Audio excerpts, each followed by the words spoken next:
Hola, buenos días. Me da gusto saludarte, María, además que es un nombre muy bonito, María.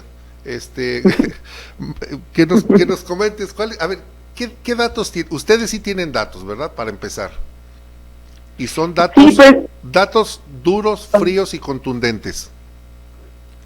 pues justamente como lo dices, son datos duros, fríos y contundentes. Creo que más fríos que otra cosa, que de ninguna manera son positivos. Y bueno, en un esfuerzo que hizo un instituto de investigación de la Universidad Iberoamericana, el Sí. EQUIDE, desde el mes pasado, en esta necesidad de encontrar datos para poder dimensionar el problema y la repercusión que toda la emergencia sanitaria tenía en los hogares, Sí. se hizo una encuesta telefónica en torno a varios aspectos, pero principalmente en cuanto a empleo, el ingreso en los hogares, seguridad alimentaria y salud mental, es decir, algunos índices de síntomas de ansiedad y depresión, que sin duda son efectos que todas y todos podemos sentir en nuestras vidas personales, pero nos parecía muy importante poderle dar una dimensión nacional para poder empezar a dimensionar las propuestas sobre de qué forma poder ayudar a las familias que están pasándola de verdad mal. Así es. ¿Y qué encuentran? Dices, miden entonces 4 rubros. Uno es el deterioro del ingreso, el empleo. Exacto, el empleo. El empleo. Por ejemplo, estamos viendo que con base en estas encuestas, más o menos 8.4 millones de personas no tienen un trabajo, no pueden buscar trabajo y en el fondo perdieron su fuente de ingreso, lo cual tiene sentido, digamos, con la encuesta que hizo el INEGI, la Telefónica de Ocupación y Empleo, en el sentido de que estamos viendo que el desempleo no está creciendo en cientos de miles o en decenas de miles, sino en millones, lo cual es muy alarmante. Digamos, varían las estimaciones entre una encuesta y la otra, pero lo importante es saber que la curva del desempleo va mucho más rápido que la curva de contagios y estamos llegando a números a los que no hemos llegado en muchos años. El porcentaje, de acuerdo al reporte que ustedes emitieron, es en números redondos casi el 15% de la población económicamente activa en este momento se encuentra, utilizan un término, descansada, que le hace desocupada. Es correcto, son quienes están descansadas, es decir, a quien le dijeron, pues vete de vacaciones pero no te vamos a pagar, están desempleadas, que de plano perdieron su trabajo, o que no pueden salir a buscar trabajo por la emergencia sanitaria y por la contingencia. Y esto está generando evidentemente pues el no trabajo, pues no hay ingreso, genera una serie de aspectos negativos en la propia familia, que llega inclusive hasta la propia violencia intrafamiliar, pues porque no hay dinero, digo, pues ese es un hecho y es una realidad. También hablan ustedes de que 2 de cada 3 empleos perdidos corresponden al sector informal, que si siendo informal ya es malo, 2 de cada 3 es peor todavía, porque no tienen ni siquiera una seguridad. Es un dato muy duro, demasiado duro, María.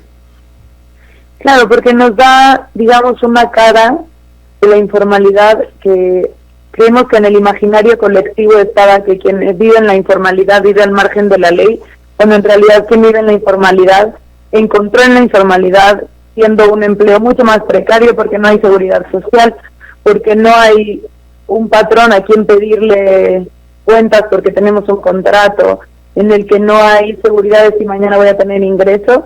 Ahora vemos que son los empleos que están mucho más vulnerables a situaciones como esta y que además es la fuente de ingresos de una buena cantidad de la población. Entonces estamos viendo que quien perdió su empleo, quien perdió su fuente de ingreso, además ya vivía en una situación de precariedad. Esto habla del México real, de lo que no dicen el discurso gubernamental. También señalan ustedes, 65% de los hogares declararon ver reducidos sus ingresos. O sea, 6 de cada 10 dicen que su ingreso se vino para abajo. Sí, y todavía más grave es que 1 de cada 3 tuvo esta reducción en 50% o más. Es decir, no es solamente que perdieron un poco de ingreso, hay que apretarse el cinturón como coloquialmente se dice, sino hay quien perdió la fuente de ingreso, perdió los ingresos en 50% o más, lo cual nos lleva a otro punto muy importante, que es la seguridad alimentaria. Es decir, la solución, y porque con organizaciones con las que hemos compartido, nos han compartido algunos testimonios de que las familias están llevando a que la solución o la alternativa a estas reducciones de ingresos sea dejar de darle de comer a algún miembro de la familia o dejar de o saltarse alguna comida durante el día, y nos parece que esa no puede ser la estrategia, que el Estado tiene que proveer y asegurar el ingreso para las familias para que esta no sea la estrategia. Eso es, me parece que dentro de estos datos que nos estás dando, María Ayala, lo más grave es llegar a la hambruna, porque puedes estar sin trabajo y a lo mejor el otro miembro de la familia le busca, le encuentra el recurso, pero cuando ya no hay para comer, esto es lo más grave, porque detona una crisis de otro orden, no solamente en la familia, en la propia comunidad o en la sociedad, porque nos van a obligar a buscar el ingreso para la comida de otra manera. Léase que se tiene que recurrir tal vez a la delincuencia. Por supuesto, y además un aspecto que quizás no se toca muy a menudo es como si la seguridad alimentaria está en riesgo. Esta crisis puede durar no solamente meses, años, sino generaciones. Un niño o una niña que no está bien alimentada o alimentado en una etapa temprana, sí o sí va a afectar en su proceso cognitivo, en su desarrollo físico y mental, lo cual puede llevarle a desventajas a la hora de llegar al mercado laboral. Y de nuevo, estas crisis se vuelven trampas de pobreza, que si de por sí ya teníamos bastantes trampas de pobreza en México, esta crisis nos puede llevar a que se agraven mucho más, a que se amplíen las desigualdades y a que esta crisis dure décadas. Tienes mucha razón. Un niño que no come, que no se alimenta correcta y adecuadamente, no va a pensar y va a estar en desventaja. De nacimiento, de cuna, ya está en desventaja. Quiero platicarte una anécdota muy breve, porque está relacionado, está concatenado con esto que estás mencionando. Hace muchos años, siendo presidente de la República Adolfo López Mateos, su señora esposa de nombre Eva Sámano, que era una profesora normalista con un profundo conocimiento de la enseñanza, de la docencia, pero sobre todo del comportamiento del niño en toda su estructura, decía: si el niño no come, no puede aprender. Y ella creó el IPI, el Instituto de Protección a la Infancia. ¿Sabes lo que hacía fundamentalmente el IPI? Darle de comer a los niños. Y en los kinder y en las primarias, en los primeros años, en la edad temprana de la educación, les daban un alimento. Daban leche de soya, unas galletas endulzadas con miel que eran energéticas, para que por lo menos los niños pudieran llevar esa base mínima para que pudieran aprender. Lo que me estás diciendo, María Ayala, es cierto. Los niños necesitan comer, porque si no, un costal vacío no lo puedes parar, hay que llenarlo, hay que alimentarse. Esto es triste, María. Esto es lo más triste tal vez de lo que está sucediendo con la pandemia, que no se pueda tener ni siquiera los alimentos y que los niños no puedan aprender. Sí, claro, y además lo que arroja esta encuesta no solamente es cómo está el país, sino qué poblaciones son las que están teniendo mayores afectaciones. Y tristemente quienes redujeron más sus ingresos ya eran personas con ingresos bajos, es decir, no es el 50% de alguien que ganaba 40,000 pesos al mes, sino es el 50% de quien ganaba 5,000. Sí. Y por el otro lado, de nuevo, son las mujeres y las personas jóvenes quienes quienes que ya tenían algunas brechas previas a la pandemia y ahora se amplían esas brechas en desempleo, en ingreso, y un poco lo que hace poco escribía de esta paradoja laboral de las mujeres, tenemos más desempleo y también más trabajo porque dentro del hogar las labores de cuidado llevamos las mujeres. Sí, sí tienen desventaja, por supuesto, y además hay otro dato, un gran porcentaje de los hogares son comandados por una mujer que le llaman jefa de familia, que está sola, y si le pegas en su economía, si le pegas a la mitad de su salario, pues ¿qué va a suceder? Hay un dato que también quiero compartir, que ustedes publicaron, María Ayala.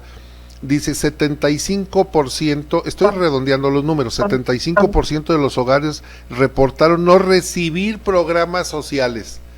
Algo que el día de ayer el presidente López Obrador dijo que si había logrado domar la pandemia, además había sido, y que no se ha desbordado la violencia social, es porque todas las personas de escasos recursos han recibido apoyos sociales. Y ustedes lo dicen, 75% de los hogares reportaron no recibir programas sociales o ayuda de gobierno.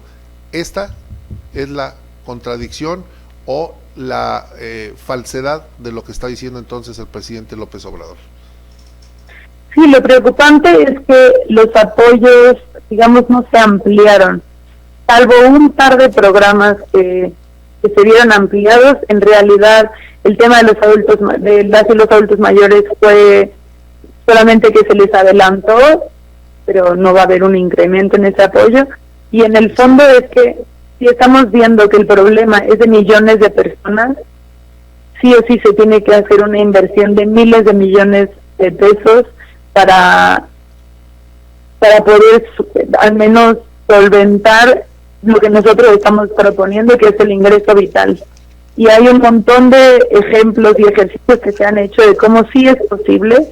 Se habla más o menos del 2% del PIB que se tendría que invertir para que las familias que perdieran sus ingresos tengan al menos alrededor de 3.500 pesos en estos meses, que sea temporal. Digamos, nos hacen falta esfuerzos para poder garantizar el ingreso de los hogares, que la gente no se quede sin comer, que esa no sea la estrategia familiar para poder sobrevivir. Sí. Y para eso se requiere mucho más que seguir haciendo los programas que ya se estaban haciendo. ¿Qué porcentaje del Producto Interno Bruto, qué porcentaje del PIB comentas?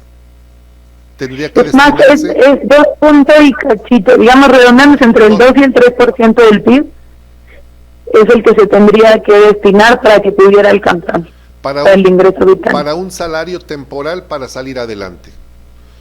Exactamente. Y además se tienen los datos de quiénes son quienes están perdiendo los ingresos, porque tenemos datos del SAT y se tienen padrones justamente para los